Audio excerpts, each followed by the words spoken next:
Bonjour, bienvenue dans ce nouvel épisode du club. Alors aujourd'hui, je voulais parler d'un truc qu'on évite souvent parce que ça touche un petit peu, à notre ego. C'est, finalement comment on prend vraiment nos décisions quand on dirige une entreprise.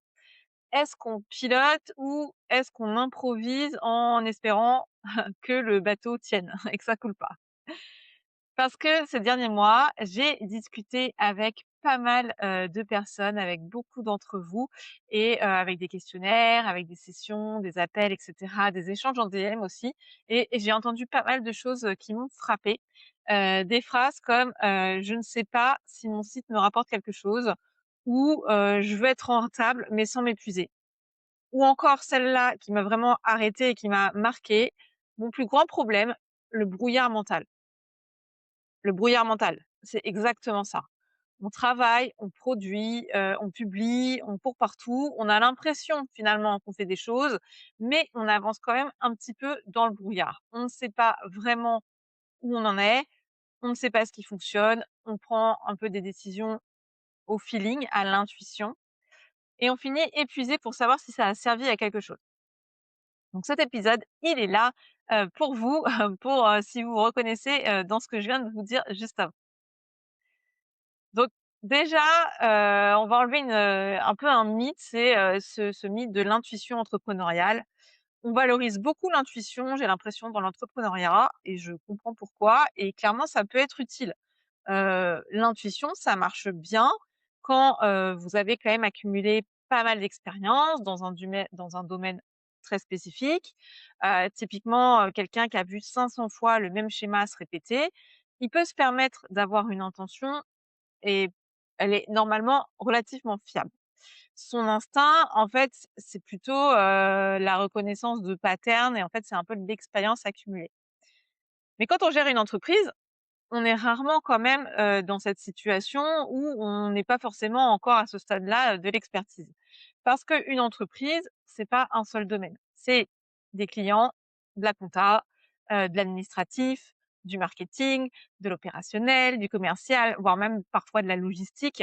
Donc dans chacun de ces thématiques et de ces silos, on n'a pas forcément, 10 000 heures, d'expertise, requises pour, se fier à son intuition. Donc on pense que, on a l'impression que, on espère que. Je pense que mes clients viennent d'Instagram.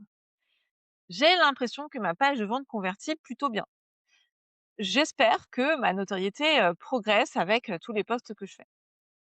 Donc c'est des phrases que j'entends régulièrement et elles ont un point commun, elles sont basées sur aucune donnée. Ce sont des croyances. Alors pas nécessairement fausses, hein, attention, mais elles sont pas vérifiées. Le problème avec les croyances qui sont pas vérifiées, c'est qu'elles résistent très, très bien à la réalité. On peut continuer à investir du temps, de l'énergie dans des actions qui ne produisent rien, juste parce que, on pense que, on espère que ça marche. Je vais vous donner un exemple concret, un client que j'ai accompagné récemment, il investissait tout un budget publicitaire chaque mois qui était pas négligeable, et il était convaincu que ça travaillait pour lui.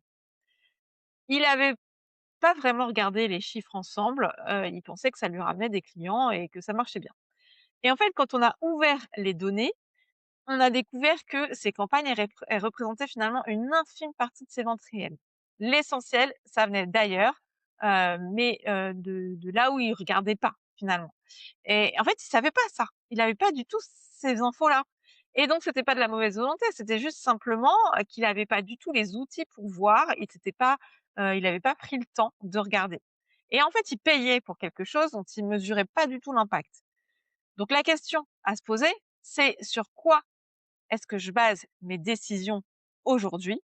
Sur ce que je vois ou sur ce que je crois voir? Je vous répète la question. Sur quoi je base mes décisions aujourd'hui? Sur ce que je vois ou sur ce que je crois voir? Donc finalement, mesurer, OK, très bien, et je vous vois venir, vous allez me dire: «OK Priscilla, tu vas parler, de KPI, de dashboard, de Google Analytics et cetera». Oui, un petit peu, mais pas que. Parce que le premier problème des dirigeants que j'accompagne, c'est pas qu'ils savent pas, forcément utiliser Google Analytics, encore que certains n'ont pas pris ce réflexe d'y aller, mais c'est surtout qu'ils savent pas quoi mesurer et finalement, c'est peut-être aussi pour ça qu'ils n'y vont pas, c'est qu'ils savent pas tellement quoi regarder et ça, c'est une question stratégique avant d'être une question technique. Il y a 3 niveaux de métriques qui comptent vraiment et je vais vous les donner. Le niveau 1, les métriques de santé business. Ça, ce sont les chiffres qui vous disent si votre entreprise, elle est viable et elle est rentable. Donc, le chiffre d'affaires mensuel, évidemment, mais ça peut être aussi le taux de marge, le nombre de clients actifs, le panier moyen, la lifetime value, etc. Ces chiffres-là, vous devez les connaître par cœur, pas juste approximativement, mais vraiment de manière très exacte. Il y a une question que je pose assez souvent aux gens que j'accompagne, c'est quel est le panier moyen de vos clients? Et en fait, vous seriez surpris du nombre de personnes qui hésitent, qui disent: «Attends, je vais vérifier», voilà. Alors c'est pas un jugement, hein, c'est juste une observation. Quand on pilote pas ces chiffres-là, eh ben, on pilote son entreprise un petit peu à l'aveugle et ça nous ramène à ce fameux brouillard mental. On voit pas grand-chose. Le niveau 2, c'est les métriques de traction. Ce sont les indicateurs qui montrent que votre machine, elle fonctionne. Votre visibilité, votre acquisition. Est-ce que les gens vous trouvent? D'où ils viennent? Combien de temps ils restent sur votre site? Ces métriques-là, elles vont pas générer directement du chiffre d'affaires, mais leur absence, c'est souvent un signal avant-coureur d'un problème commercial à venir. Donc c'est là qu'on va parler de trafic organique, de positionnement, sur des mots-clés pertinents bien évidemment, des sources d'acquisition, et cetera. 3e, niveau, 3e métrique, c'est les métriques de conversion. Ça, c'est un peu le chaînon manquant, chez beaucoup d'indépendants et de petites marques avec lesquelles je travaille. C'est, j'ai du trafic, mais personne ne me contacte. Ah oui, j'ai du trafic sur mon site, je vois qu'il y a des gens, mais j'ai pas de clients. Le trafic sans conversion, c'est comme, en fait, si vous remplissiez un peu un panier, percé, l'eau, elle s'échappe, elle continue de couler avant d'arriver, là où vous voulez qu'elle aille. Il y a encore un cas encore plus subtil, c'est, et je l'ai vécu, hein, récemment avec un client. Il me dit: «Notre premier échange, j'ai quelques demandes via mon site, ça tourne». Et finalement, en regardant les données ensemble, on a vu que ce trafic, c'était exclusivement du trafic direct. C'est-à-dire des gens qui tapaient directement son adresse dans la barre de navigation. Donc c'est des gens qui le connaissaient déjà, qui connaissaient déjà la marque. Donc son réseau, ses anciens clients, ses contacts, et cetera. Il n'y avait pas de nouveaux visiteurs et pas de nouveaux visiteurs dit pas d'acquisition. Donc en fait, il pensait que son site, travaillait pour lui et en réalité, c'était plutôt son réseau existant qui le faisait vivre. Alors ça, c'est pas un problème en soi, hein, parce que c'est très intéressant d'avoir, des recommandations du bouche à oreille. Mais le problème de ça, c'est que le jour où le réseau se tarit, eh ben, il y a rien qui va prendre, le relais. Donc le taux de conversion de votre page de contact, le taux de clic sur vos call to action, les abandons de panier si vous faites du e-commerce, mais aussi, et ça c'est souvent oublié, la nature du trafic qui arrive. Ces chiffres vous disent si votre site travaille pour vous ou contre vous. Donc vraiment, retenez aussi que ça, ces chiffres, c'est vraiment important pour savoir si, bah, votre entreprise, elle a, des bons indicateurs, s'il y a des choses de viables ou si finalement tout ça, ça travaille un petit peu contre vous. Il y a des choses qu'on mesure souvent à tort, des mesures qui font du bien à l'ego, mais qui ne remplissent pas le frigo. J'aime beaucoup cette expression. Je vais en nommer, quelques-unes. 1, le nombre d'abonnés sur les réseaux sociaux. Ça fait plaisir quand ça monte, on va pas se mentir, mais un compte Instagram avec 800 abonnés ultra qualifiés peut générer plus de clients qu'un compte avec 15 000 abonnés qui finalement sont pas vraiment dans votre cible, ne réagissent, n'interagissent jamais. Les vues et les likes. Alors la vente organique, c'est bien, oui, l'engagement, c'est mieux. Mais en fait, finalement, ni l'un ni l'autre ne vous dit si quelqu'un a cliqué sur votre lien en bio, si quelqu'un a visité votre site, et si quelqu'un a rempli votre formulaire de contact. Donc finalement, même l'engagement sur les posts, ça va pas dire grand-chose de, votre activité et de la pérennité et de la viabilité de votre activité. Et puis le nombre d'articles de blog publiés. Alors voilà, ça, la fréquence de publication, c'est un truc qu'on me demande souvent. Ça n'a aucune valeur intrinsèque. Un article qui répond exactement à la question que pose votre client idéal au moment où il en a besoin, ça vaut infiniment plus que les 10 articles publiés pour le SEO sans stratégie derrière. Parce que on vous a dit qu'il faut sortir un article par semaine, donc vous sortez des articles générés par l'IA à la chaîne sans stratégie derrière. La règle simple, si vous ne savez pas comment cette métrique influence votre chiffre d'affaires, c'est probablement pas une priorité à suivre. Je le répète, si vous ne savez pas comment cette métrique influence votre chiffre d'affaires, c'est probablement pas une priorité à suivre. Donc maintenant, en fait, on va parler du vrai sujet parce que mesurer, c'est bien, mais mesurer pourquoi? Bah, pour agir, pour décider. Et c'est là qu'il y a aussi beaucoup de dirigeants, moi y compris à une époque, hein, ça peut m'arriver de tomber encore dans ce piège, c'est la paralysie par l'analyse. C'est-à-dire que, vous allez accumuler des données, vous allez regarder plein de dashboards, vous allez noter les tendances, vous allez regarder plein de chiffres et vous attendez. Donc, vous reportez. Souvent on se dit: «OK, bah, j'analyserai mieux le mois prochain» ou «OK, là j'ai analysé ce mois-ci et ben, je passerai à l'action le mois prochain» et finalement on attend d'avoir encore plus d'informations avant de décider. Sauf que, quand on entreprend, l'attente, elle a un coût. Donc chaque mois sans décision, c'est un mois de statu quo et le statu quo, c'est rarement neutre. C'est souvent une légère régression déguisée en stabilité. Donc le cadre des décisions que j'utilise, moi, quand j'ai une décision à prendre, stratégique ou opérationnelle, je me pose 3 questions. Première question: «Qu'est-ce que les données me disent?» Pas ce que je ressens, pas ce que j'espère, on l'a vu, hein, c'est qu'est-ce que les chiffres me montrent clairement dans mon entreprise. La deuxième question, c'est si je me trompe dans une décision, quelles sont les conséquences? Est-ce que c'est réversible ou pas? En fait, une décision que on peut corriger dans les 30 jours, on peut la prendre avec 60 de certitude parce que on pourra corriger. Donc en fait, on teste, on fait du test and learn, on peut corriger. Par contre, une décision qui va engager des ressources sur 6 mois, de la délégation, de l'investissement en matériel et cetera, bon, bah, là, ça mérite quand même qu'on creuse davantage si c'est pertinent. Donc en gros, si je me trompe dans l'action que je veux faire, c'est quoi les conséquences? Qu'est-ce qui peut arriver? Et la troisième question à se poser, c'est si je me retrouve dans 6 mois avec le même problème, qu'est-ce que je regretterais de ne pas avoir essayé? Cette troisième question, elle est importante. Elle permet de sortir du court terme et de brancher la casquette et la vision de long terme parce que, la plupart des mauvaises décisions de business, elles sont pas drastiquement, mauvaises, sur le moment, mais elles le deviennent dans la durée.